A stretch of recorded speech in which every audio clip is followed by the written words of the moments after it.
दोस्तों, यदि आपके पास महान भारतीय चित्रकार राजा रवि वर्मा या गुरुदेव रविन्द्रनाथ टैगोर या उनके भतीजे और महान चित्रकार और फ्रीडम फाइटर अवनींद्रनाथ टैगोर की पेंटिंग्स की डिजिटल फाइल्स हों जो कि ओरिजिनल हो, तो आप क्या करना चाहेंगे? शायद डिजिटल लॉकर में सिक्योर करके रखना चाहेंगे या फिर वर्चुअल वर्ल्ड में बेच देना चाहेंगे। कि डिजिटल फाइल्स को वर्चुअल वर्ल्ड या आभासी दुनिया में बेचने के लिए आपको एनएफटीज यानी कि नॉन फंजिबल टोकन की ज़रूरत होगी, जो किसी भी डिजिटल फाइल को ऑनरशिप राइट को इंश्योर करती है। इस ओरिजिनल डिजिटल फाइल पर ही एनएफटी द्वारा टोकन जारी किया जाता है, डुप्लीकेट्स पे नहीं। एक फाइल की डिजिटल फाइल की हजारों लाखों कॉपीज हो सकती हैं, लेकिन जो नॉन फंजिबल टोकन जारी किया जाएगा वो डिजिटल फाइल के ओरिजिनल कॉपी पे, ओरिजिनल वर्जन पे ही जारी किया जाएगा।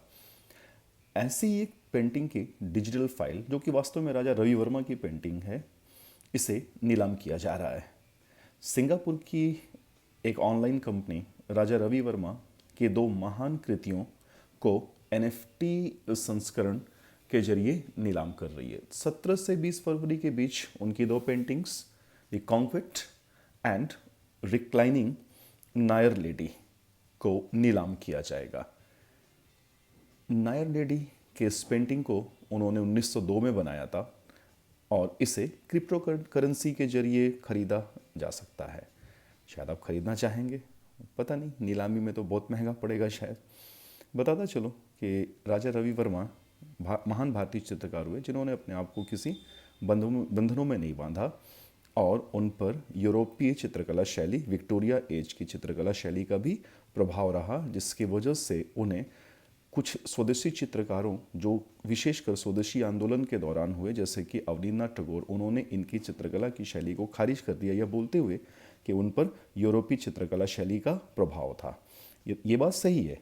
हालांकि राजा रवि वर्मा ने पेंटिंग्स के लिए जो थीम्स लिए वो मेनली या ज़्यादातर इंडियन माइथोलॉजिकल थीम्स हैं, इंडियन लिटरेचर से ही हैं। भगवान शिव, लॉर्ड रामा, इन्हीं लोगों की पेंटिंग्स उन्होंने रेंडरिंग किया है, लेकिन उन पर विक्टोरिया एज की चित्रकला शैली का प्रभाव है, इस बात से हम इनकार नहीं कर सकते हैं।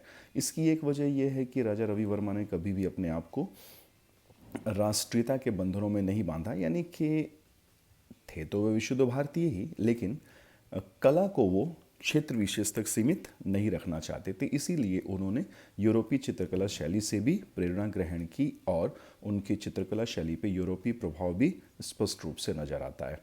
उनकी कुछ मास्टर पीसेज हैं, जैसे दो जो नीलामी हो रही हैं, रिक्लाइनिंग नायर लेडी और द कॉन्क्वेट, और तीसरा एक लेडी की है, lady talking to the swan, माता सरस्वती की painting, lord Shiva, lord Krishna बालकाल में, या फिर लॉर्ड रामा, उनके भाई लक्ष्मण, लेडी सीता, या कुछ अन्य शानदार कृतियाँ राजा रवि वर्मा के खाते में जाती हैं।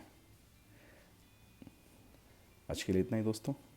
अगली वीडियो में किसी अन्य विषय पे मिल रहे होंगे हम लोग। Thank you so much, thanks a lot.